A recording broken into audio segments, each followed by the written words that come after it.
The Pixel smartphones run Google's Pixel launcher, which gives Android a cleaner look and bakes in Google's helpful AI assistant. It's also a superior phone overall to our previous top pick, the iPhone 7 Plus. It has a better screen, it's lighter, and has useful features like fast charging. The Pixel runs on the powerful and power-efficient Snapdragon 821, 4GB of RAM, and it has an excellent 12.3-megapixel camera that holds its own against the iPhone 7 Plus and Samsung Galaxy S7. Android has always been a mess. Its greatest strength, the openness and ability for any phone maker to adopt and modify the software for free, is also its greatest weakness. It has caused fragmentation, spotty or missed updates, and major security concerns. After all these years, the companies that make Android phones have shown no signs of cleaning things up, so Google decided to fix the debacle it helped create. The Pixel, the first smartphone designed by Google from the ground up, is the antidote to most of Android's problems. The phone, which starts at $649 and goes on sale this week, highlights Google's ambition to take back control of Android and finally prove it can be a streamlined and easy-to-use platform, and it worked. The Pixel is an excellent phone, and it's what Android should have been from the beginning. Google has finally figured out that it's not just enough to make great software. You also need to pair it with excellent hardware too. Yes, that should be obvious. And yes, that's been Apple's philosophy for decades. But it's the truth. Google also has a major advantage over Apple. It has always been better at software and services, and nothing proves that more than Google Assistant, the new digital helper that lives inside the Pixel and upcoming Google-made products like the Google Home speaker. The Pixel phone is a taste of a future where hardware matters less and the artificial intelligence that powers it takes precedence. And no one is better positioned to take advantage of that future at the moment than Google. The iPhone 7 Plus dual-lens camera is the key feature that places the larger iPhone 7 Plus in the top spot over the iPhone 7. It lets you take pictures with a professional-looking bokeh effect, in which the background is blurry in contrast to the subject. The second lens is also a telephoto lens that achieves 2x optical zoom, which means it zooms into subjects without sacrificing picture quality like digital zoom does on most smartphone cameras. The headphone jack is gone. Get over it. In the weeks leading up to the iPhone 7's debut, no issue seemed more important in the tech world than Apple's decision to kill the headphone jack.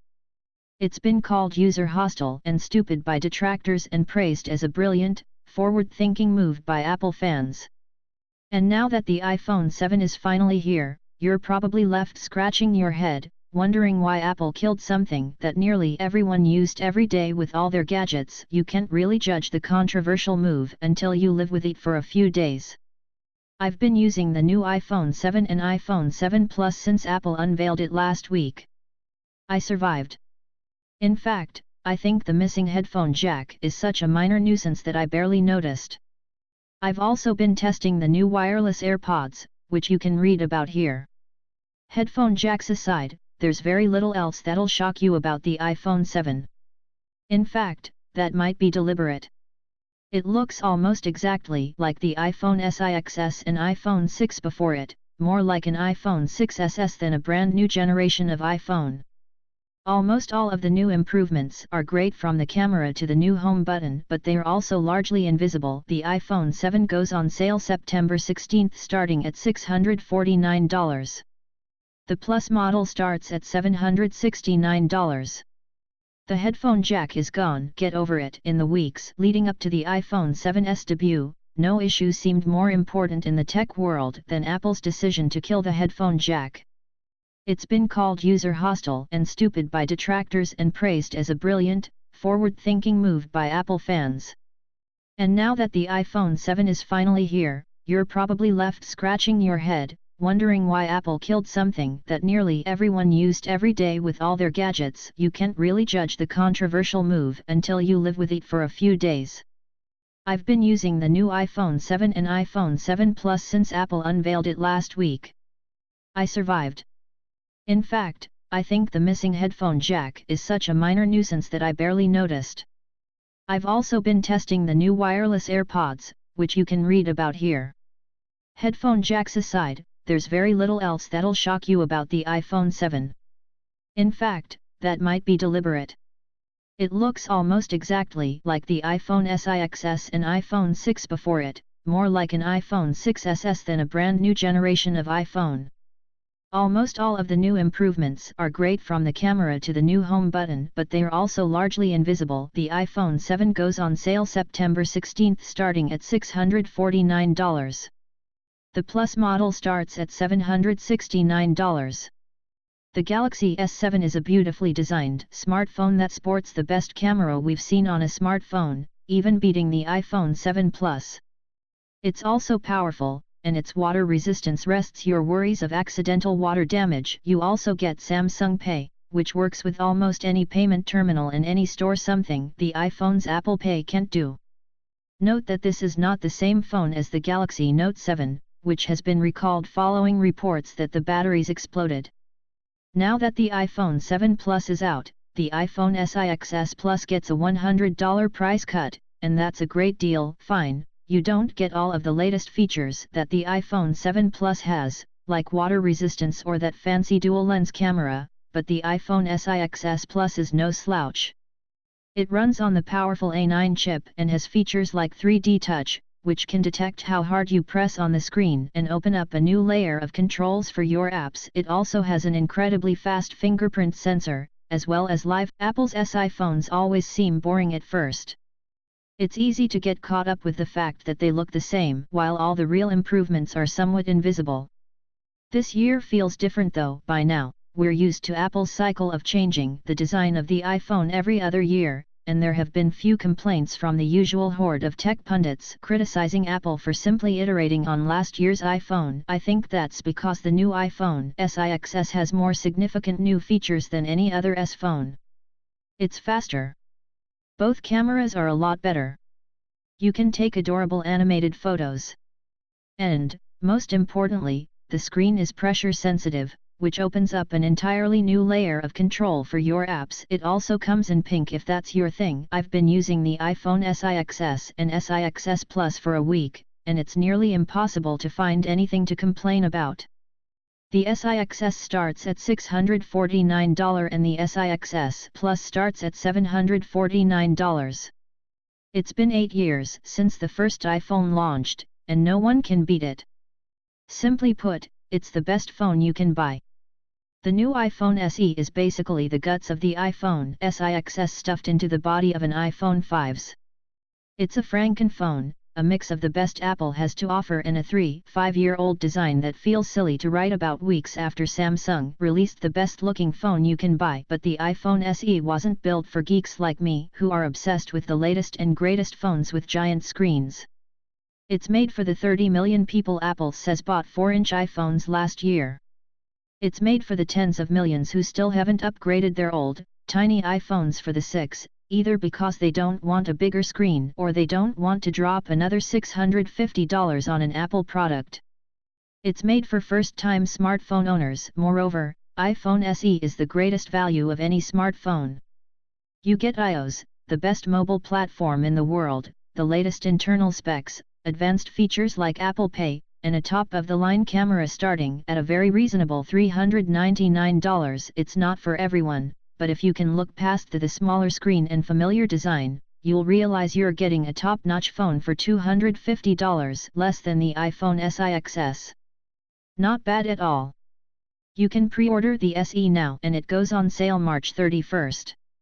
OnePlus pulled an unusual move by announcing the OnePlus 3T just 5 months after the OnePlus 3S release. The good news is that OnePlus 3 owners need not feel left out, as the OnePlus 3T isn't much of an upgrade. The changes include a slightly faster processor, Snapdragon 820 versus the 821, a slightly larger battery, a 16-megapixel front camera, versus 8-megapixel, better stabilization for video, and a darker color option. Unfortunately, however, the new front camera with more megapixels seems to do the opposite of what it was intended by taking blurrier selfies than its predecessor's 8-megapixel front camera.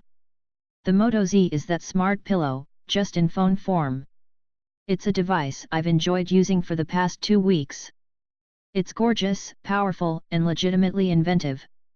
Motorola, along with its parent company Lenovo, is undoubtedly committed to its vision of a premium smartphone that's both modular and strikingly thin. In a way, I admire that.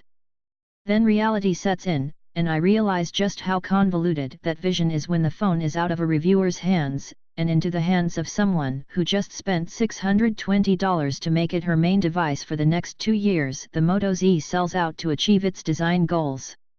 In doing so, it raises an array of annoyances that can make the phone feel like it's fighting you to defend its ideas.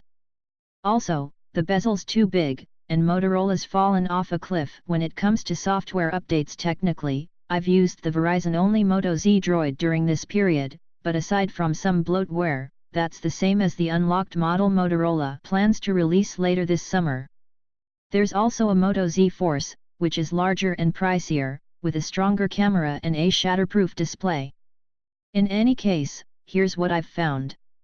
The HTC 10, HTC's new flagship smartphone that goes on sale soon, is the best phone the company has ever made and a top-notch Android phone. But at $699, $50 more than the iPhone and Samsung Galaxy S7, it may turn people away, especially since it's lacking any key features to make you want to buy it. There's no reason to spend that much on a phone that doesn't offer anything more than its cheaper rivals. Price aside, it's clear HTC made a great device. If you value a premium experience over everything else, the HTC 10 could be worth a look. The LG V20's second screen at the top of the device is genuinely useful, as it gives you shortcuts to your favorite apps and music controls even when the screen is locked. It also has great specs and a good camera, and it's incredibly light for its size. It'll also appeal to Android diehards holding on to legacy Android features like a removable battery and expandable microSD storage. Unfortunately, those legacy Android features mean LG had to compromise on the overall build quality of the V20, which doesn't match the premium flagship league it's in. LG's G5 smartphone has a gorgeous all-metal design. It also has a removable bottom that lets you swap out a dead battery with a fresh one. The removable bottom can also be exchanged with modules that offer new functions, like a camera grip with a zoom dial and a shutter button for better control. If that weren't enough, it also has a dual-lens camera, which gives you unusual versatility when it comes to taking pictures. As far as smartphones go, ZTE is relatively unknown in the US, but the Chinese company's latest smartphone should help change that. The new Axon 7 smartphone is ZTE's latest premium flagship smartphone, and it could truly give the Samsung Galaxy S7 a run for its money, even more so than the other big smartphones from LG, HTC, and Motorola. The Axon 7 offers high-end specs for at least $100 less than other premium flagships from well-known companies. Check out the Axon 7 to see how it can compete with the latest and greatest Android smartphones. The Galaxy Note 5 is an excellent smartphone. The new glass back and aluminum borders exude a premium look and feel, which is a far cry from the plastic back with fake leather textures that early Note phones had. And the pearly dark blue model I tested shines a lighter shade of pearly blue under direct light. It's stunning. It's not just about the design, either. Samsung improved every aspect of the phone from the screen to the fingerprint sensor to the stylus, making the Note 5 an overall incredible device. The Note 5 goes on sale August 21st.